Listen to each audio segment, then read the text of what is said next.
cette vidéo, c'est pour vous parler des mangas et des BD que j'ai lus ce mois-ci et pour vous faire un retour de mon avis dessus, de ce que j'ai aimé et de ce que je n'ai pas aimé. Alors, dans ce que j'ai lu, en réalité j'en ai beaucoup lu. J'ai avancé magistralement dans la saga My Hero Academia. J'ai lu du tome 10 au tome 31 pour le moment. J'attends le 32 parce qu'il est emprunté. Et après j'aurai poncé tout My Hero Academia dans la médiathèque.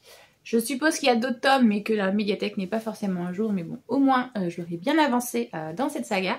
Si vous ne connaissez pas My Hero Academia, c'est l'histoire d'un monde où il existe ce qu'on appelle des alters. En fait, les êtres humains ont muté, ont évolué et ils ont ce qu'on appelle des alters, c'est-à-dire des super pouvoirs.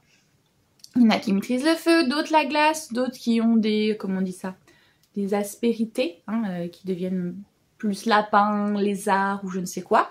Et on suit un jeune homme, Deku, qui lui, il fait partie des 1% des humains qui n'arrivent pas à avoir de pouvoir, qui sont nés sans pouvoir. Alors que lui, son rêve depuis toujours, c'est de ressembler au super-héros All Might, la personne... parce que dans cet univers-là où tout le monde a des alters, il y a des super-vilains et il y a des super-héros. Et lui, il veut absolument ressembler et faire comme All Might, devenir le plus grand de tous les super-héros. Mais à 4 ans, ils vont bien se rendre compte qu'il n'a pas de pouvoir et donc son rêve s'effondre. Malgré ça, il va avoir une passion pour les super-héros et va les étudier de A à Z, décortiquer leurs techniques, leurs faiblesses, leurs points forts et tout et tout.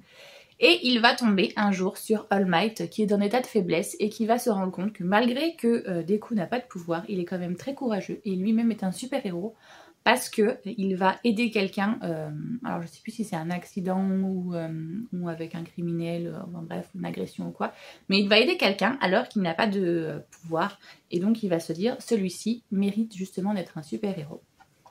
Je vais l'aider à le devenir. Et voilà l'histoire et on découvre justement comment ce jeune homme va réussir à entrer dans une académie de super-héros, à acquérir un pouvoir et à se battre contre les super-vilains. Et pareil pour du coup tous ses camarades de classe, on découvre petit à petit leurs pouvoirs, qui ils sont, leur passé et leur fêlure et tout et tout.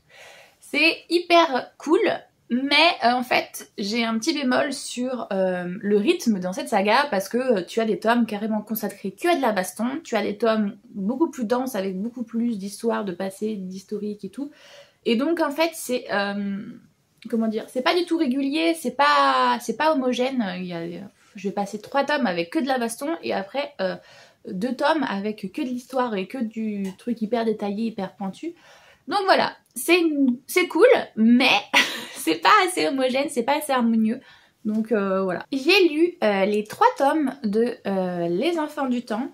C'est l'histoire d'un jeune homme qui va s'enfuir de son île. Alors je sais pas si on est au Japon, en Corée, mais en gros il s'enfuit de là où il vit. Il vient d'une petite île et il veut aller à la capitale. Et...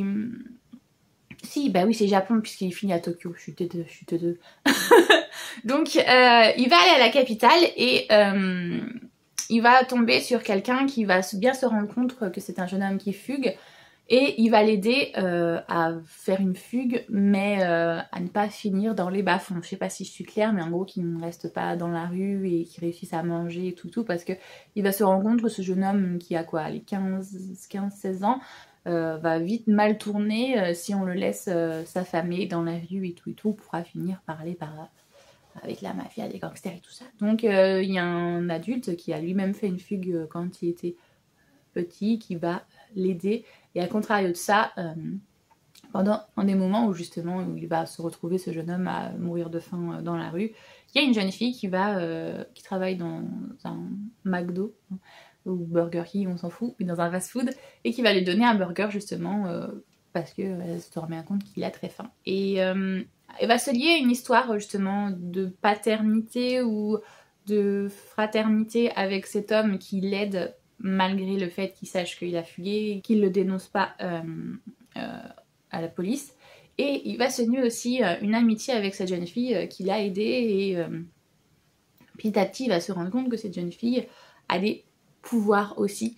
Parce qu'en fait dans cet univers là, Tokyo est maudit si je puis dire. En fait il ne fait que pleuvoir. Il ne s'arrête littéralement jamais de pleuvoir chez eux. Et cette jeune fille est ce qu'on appelle une jeune fille soleil. En fait, quand elle le veut, elle prie et le soleil apparaît. Et ils vont mettre en place ce qu'on appelle un service, enfin voilà, ils vont se faire payer en échange de faire apparaître le soleil. Et beaucoup de personnes vont vouloir par exemple se marier sous le soleil ou faire un baptême sous le soleil ou une simple sortie au parc sous le soleil. Donc petit à petit, ils vont créer une petite entreprise comme ça, tous les deux, avec le petit frère de la jeune fille et tout. Enfin bref, c'est une histoire très belle, très touchante, d'une histoire d'amitié, d'amour, de fraternité et de sacrifice aussi. C'est très beau, c'est très poétique et j'ai beaucoup aimé. Alors, j'ai regardé une des vidéos du Souffle des mots et c'était conseillé par un des libraires dans, je sais plus c'est quelle librairie quand elle est allée à Lyon, je sais plus. Enfin bref, Make Up with Mood, que j'ai lu et que j'ai adoré autant que j'ai détesté. En fait, c'est l'histoire de cette jeune fille qui a un visage de midinette, justement d'enfant. Et elle travaille comme hôtesse et sa patronne va lui faire comprendre qu'elle a un visage trop enfantin, que les clients ne la prennent pas au sérieux et qu'il faudrait qu'elle se maquille, qu'elle ressemble un peu plus à une femme pour être prise au sérieux. Ce qu'elle va faire, le souci, c'est que cette jeune femme est à l'heure actuelle fiancée à un garçon qui lui fait comprendre que le maquillage ne lui va pas, qu'elle ressemble à une traînée, à une salope, alors qu'elle a un visage très joli au naturel, qu'elle ressemble à une jeune fille en gros de bonne famille, donc qu'il ne faut pas qu'elle se maquille parce que ça ne lui va pas. Cette relation est très toxique, on s'en rend vite compte que c'est très envahissant, et un jour, lors de son boulot, elle va rencontrer cette personne. Je sais plus c'est quoi son nom, Yves je crois, j'ai un doute, enfin bref, qui est habillée, clairement on dirait une femme maquillée, vernie, je crois bien qu'il y a une jupe ou une robe, enfin bref, et quand il se présente, il a une voix un petit peu plus efféminée aussi, mais il se présente en tant que Yves, et au bout d'un moment justement elle va comprendre qu'elle a affaire à un garçon et beaucoup plus féminin qu'elle, donc elle se dit, si ce gars arrive à être aussi femme, pourquoi moi je n'y arriverai pas?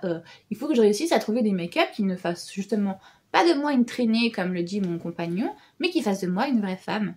Et plusieurs fois, elle va le re-rencontrer, ce jeune homme, Yves, et habillé des fois en garçon, des fois en femme, et en fait, il va lui faire comprendre qu'il est assez fluide dans son genre. Pour lui, le maquillage, ça n'a pas de genre, et il préfère être comme il a envie, au moment où il a envie, peu importe ce qu'on pense ou quoi, voilà. Et du coup, petit à petit, il va essayer de lui faire comprendre que elle aussi, elle a le droit de faire ce qu'elle veut. Si elle a envie de se maquiller, elle se maquille, même si son compagnon, ça lui plaît pas. Donc voilà, il y a ces deux relations qui vont se nouer. À la fois cette relation hyper toxique qui m'a fait grincer des dents de ouf, mais qu'en même temps, voilà, je comprends. Et cette relation qui, pour moi, va être plus que bénéfique. Et pour le moment, il n'y a que 2 tomes. Donc j'ai hâte de voir la suite, parce que, ouais, je veux que cette relation l'emporte sur celle-ci, parce que, voilà, il y a un gros décalage entre les deux, et celle-ci, pour moi, sera beaucoup plus saine que celle-là. Ensuite, j'ai fait des craquages. Ce mois-ci, je me suis acheté des romans, des mangas et tout. Enfin, surtout 2-3 mangas, mais beaucoup de romans. Et donc, j'ai acheté la suite de l'extraordinaire apothicaire, donc le tome 3. J'ai déjà les 2 premiers tomes par ici. C'est l'histoire de cette jeune femme et de sa meilleure amie que vous ne voyez pas, qui sont de notre monde, qui sont japonaises. Oui, c'est japonaise, et qui vont être invoqués dans un autre monde où en fait il y a ce qu'on appelle des démons, et pour les vaincre ils ont besoin d'une sainte, et les saintes sont des personnes qui viennent de d'autres mondes. Donc ils font une espèce d'invocation et ils l'invoquent, elle et sa meilleure amie de l'époque. Sauf que ça ne va pas se passer exactement comme prévu. Quand ils voient qu'ils n'ont pas une personne mais 2, ils décident de choisir que c'est sa meilleure amie qui sera la sainte, et elle, en gros, ils l'envoient faire ce que tu veux dans le monde. De toute manière, on ne peut pas te renvoyer dans le tien, donc démerde-toi. Avec ses connaissances un petit peu en plantes, elle va aller dans un laboratoire et elle va devenir apothicaire. Elle va créer des potions et tout pour pouvoir aider l'armée à vaincre les démons et tout. Et petit à petit, elle va se lier d'amitié avec pas mal de personnes, voire une petite amourette, j'aimerais bien, avec l'autre là, le garde, ça serait cool. Donc voilà, on est au tome 3, ça avance bien. Enfin, il y a des choses dans l'intrigue qui avaient été mises en place et que là, du coup, les gars, ils ont enfin ouvert les yeux, qui sont petites fans d'une connerie, et tant mieux. Donc voilà, franchement j'adore, c'est très frais, c'est très cool. Ça n'a rien à voir par contre avec les carnets de l'apothicaire, malgré qu'il y a apothicaire aussi. Parce que pour moi en fait elle est pas vraiment apothicaire, elle est plus mage parce qu'elle utilise énormément de magie. Même si au début on voit qu'elle apprend les plantes, à quoi ça sert et tout. Non, pour moi c'est clairement une mage, c'est pas une apothicaire. Mais on aime quand même, on adore et du coup bah, je l'ai dévoré et j'ai hâte de lire la suite maintenant. Je sais pas quand est-ce que la suite va sortir mais j'ai très hâte. Alors en termes de BD, j'ai lu pas beaucoup, mais un petit peu quand même. J'ai lu le tome 3 du... comment ça s'appelle ? Le Château des Animaux, qu'on a eu en nouveauté à la médiathèque. Comment expliquer ça? Le Château des Animaux, en fait, c'est dans un château, une espèce de ferme-château. Les animaux ont pris le pouvoir, en fait, depuis que le fermier a disparu. Le maître du domaine est parti, donc les animaux ont pris le pouvoir. Et il y a une espèce de... je sais plus comment on dit, là, justement, quand c'est... un peu comme dans Utopia. C'est une société, mais avec des animaux, c'est pas avec des êtres humains. Mais on voit les mêmes mécanismes se faire, comment dire, les classes sociales et tout et tout. Je sais plus c'est quoi le terme. Bref, tant pis.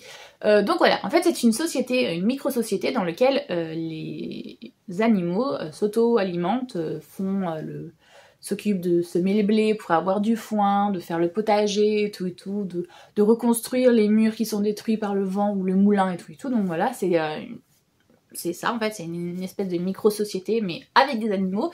Et le souci c'est que il y a un taureau, c'est le dictateur en fait, et avec sa milice, les chiens, qui gouvernent sur toute la basse-cour et très clairement, on est très loin de l'égalité et du communisme, c'est une vraie dictature et c'est pas cool. Mais en même temps, ça met en exergue aussi justement pas mal de choses qui se passent même dans notre société, nous les êtres humains, mais en même temps c'est fait pour ça, hein, je suppose, de montrer qu'il y a des classes qui s'engraissent sur le dos des autres et j'aime beaucoup. Là, on est plus parti dans ce tome-ci sur le militantisme, justement, le fait d'être capable de se sacrifier pour une cause et d'aller en prison, de faire de grève de la faim et tout. Et franchement, j'aime beaucoup. Et je sais pas s'il y aura un tome 4, mais hâte de voir la suite. Ensuite, j'ai lu Moi en double de Mademoiselle Navi. Donc en fait, pour moi, donc c'est un témoignage récit. Je sais pas si c'est fictionnel ou si c'est autobiographique. C'est l'histoire d'une jeune femme qui fait 121 kilos, je crois, donc on peut considérer qu'elle est obèse. Et on voit du coup son parcours pour maigrir. Et on voit du coup la grossophobie qu'elle subit, mais surtout on voit, c'est plus introspectif en fait, comment elle se voit, comment elle se sent. Et du coup, durant ce parcours, le regard qu'elle a sur elle, tout ce qu'elle va réussir à faire ou pas, parce que en gros, on lui fait comprendre qu'elle est tellement grosse, disons-le clairement, que c'est comme si elle avait une deuxième personne sur elle. Et c'est pour ça que ça s'appelle Moi en double. C'est parce que tous les kilos qu'elle a en trop, elle les visualise comme si en fait elle portait une deuxième elle sur son dos. Et petit à petit, en fait, elle se débarrasse de la deuxième aile jusqu'à justement réussir à être pas mince, mais justement à être considérée comme un gabarit normal. Et en fait, elle va se rendre compte qu'il manque une partie d'elle-même. Et c'est hyper intéressant justement ce point de vue-là. C'est quand on est une personne forte, oui, ok, ça peut avoir des impacts sur la santé et tout, mais des fois, c'est pas ce qu'on beaucoup pourrait dire de la fainéantise, de la flemme, de la malbouffe et tout, c'est aussi un problème de santé hormonale à la base, ou alors une morphologie héréditaire, parce qu'il y a aussi ça qui peut rentrer en compte. Donc voilà, il y a énormément de facteurs pour le fait d'être une personne en surpoids, et pour être une personne obèse, ok, ça peut avoir des problèmes sur la santé physique, mais ça peut avoir aussi des problèmes sur la santé psychologique, parce que perdre autant de poids, des fois il y a une dissociation avec le corps qui se fait, et on peut aussi des fois perdre un peu de soi-même en perdant ce poids, en perdant, pour certains c'est une carapace, pour d'autres c'est un réconfort, enfin bref, c'est super intéressant le point de vue qui est montré là justement, parce que ça nous montre que des fois malgré tout le parcours et toute la souffrance qu'on peut s'infliger justement pour correspondre au canon de beauté, eh bien au final on s'y retrouve pas. Parce que même si on correspond à ce que les autres attendent de nous, ben ouais, mais il nous manque quelque chose. Et j'ai trouvé du coup ce point de vue hyper intéressant et j'ai adoré. Et je dis clap à la personne si c'est un parcours autobiographique, parce que par tout ce qu'elle est passée, c'est ouf. Et encore plus de l'avoir mis en BD et de pouvoir justement montrer aux gens ce que c'est. Franchement, je suis très respectueuse. J'ai lu les 4 tomes de Un autre regard, donc c'est Un autre regard tome 1, Un autre regard tome 2, Un autre regard La charge mentale et Un autre regard Prince pas si charmant. Si je me trompe pas, c'est quelque chose comme ça. De Emma et... Alors et bien en fait il n'y a pas grand chose à dire que si ce n'est que c'est des petites BD qui sont à but militante, que ce soit au niveau du féminisme, du sexisme, du racisme, de la grossophobie, de tout ce qu'on veut en fait, mais évidemment il y a quand même un gros arc féministe parce que elle parle justement de tous ces clichés, de tous ces préjugés et de toute la vérité, la complexité aussi que c'est d'être une femme, malgré tout, même en 2021. Parce qu'il y a la charge mentale, parce qu'on vit dans une société patriarcale, et parce que malgré tous les combats qu'on a gagnés pour avoir nos droits, ils ne sont pas acquis, puisqu'ils sont toujours remis en question à l'heure d'aujourd'hui par certaines personnes. Et malgré ça, on n'est quand même pas à l'égalité parfaite. Hein. Il y a quand même énormément de choses qui sont plus que... pas satisfaisante, hein, quand on voit que c'est toujours les femmes qui font plus le ménage que les hommes, que c'est toujours la femme qui a la charge mentale de toute la vie du foyer dans les couples, que les femmes gagnent moins d'argent que les hommes, enfin bref, il y a encore énormément de facteurs qui prouvent que l'égalité, on en est encore très loin, et du coup, à l'inverse d'un essai où vous allez avoir énormément de textes et d'explications et de thèses et tout, là pour moi en fait ce sont des petites BD essais qui vous montrent justement des manifestations féministes, des manifestations plus racistes, enfin bref, qui vous montrent ce que pourrait être un essai, mais en version BD. Je sais pas si je suis claire, mais en gros c'est ça. Elle vous argumente, elle vous montre des cas de violences policières aussi, par exemple. Enfin bref, il y a énormément de petits sujets différents qui sont traités selon les tomes, parce que moi du coup j'ai lu les 4, je les ai enchaînés genre... j'en ai lu 2 par jour, donc c'est un peu compliqué pour moi, il y a plein de choses qui se mélangent, je sais plus dans quel tome exactement les trucs sont, mais voilà... En gros, elle traite de plusieurs sujets divers et variés, mais c'est quand même vachement autour du féminisme. Et j'ai adoré, voilà, comme je viens de vous le dire, je les ai dévorés en très peu de temps, donc c'était cool et je les recommande vivement. Pour les personnes qui n'aiment pas lire les gros pavés, les gros essais, ce genre de choses, c'est très facile à lire, donc foncez, ça dit tout. Et ce n'est pas tout ce que j'ai lu, mais je ne peux pas vous parler de ce que j'ai lu. Parce que les 4 dernières, en fait, c'est 4 sagas de manga qui ne sont pas à moi, qui sont à ma meilleure amie, Cynthia, qui a la chaîne de la Booksphère sur YouTube. Et en fait, nous avons décidé de nous organiser cette année, en 2023, un calendrier livresque pour notre calendrier de l'Avent, à la fin de l'année. Et j'ai commencé à faire des achats pour elle, pour lui mettre dans son calendrier. Et en l'occurrence, j'ai commencé à lui acheter pas mal de mangas. Et vu que je les avais sous la main, je me suis pas fait chier, je les ai lus. Mais je ne peux pas vous en parler parce que sinon, quand elle va regarder cette vidéo, elle va voir ce que je lui ai acheté. Donc voilà, j'en ai lu 5 et je pense que je vous ferai une vidéo spéciale au mois de décembre pour vous parler de justement de toutes les lectures que j'ai lues et que je ne pouvais pas vous en parler au cas où si Cynthia tombe sur cette vidéo. Donc voilà. Et je vous parle bien de 5 sagas. Des fois il y en a 2, des fois il y en a 3, des fois il y en a 5. Donc au final, ça en fait quand même un certain nombre. J'ai beaucoup lu ce mois-ci et je suis assez contente de moi. Même si je m'étais dit, Elodie, faut que tu te calmes en 2023, lis moins, écris plus. Finalement, mois de janvier, j'ai absolument pas respecté ce que je m'étais dit. J'ai beaucoup lu. Mais bon, c'est les aléas de la vie, c'est comme ça. Moi j'espère que cette vidéo vous a plu et n'hésitez pas à en parler avec moi dans les commentaires s'il y a des livres que vous avez lus ou pas, que vous souhaitez me dire votre avis, il n'y a pas de souci, on peut en parler. L'espace commentaire est fait pour ça. Si cette vidéo vous a plu, on n'hésite pas, on like. Et si vous souhaitez voir le reste de mes vidéos, il ne reste plus qu'à vous abonner. Moi j'espère que tout va bien pour vous. Je vous dis à la prochaine fois et moi je vous fais tout plein de gros bisous.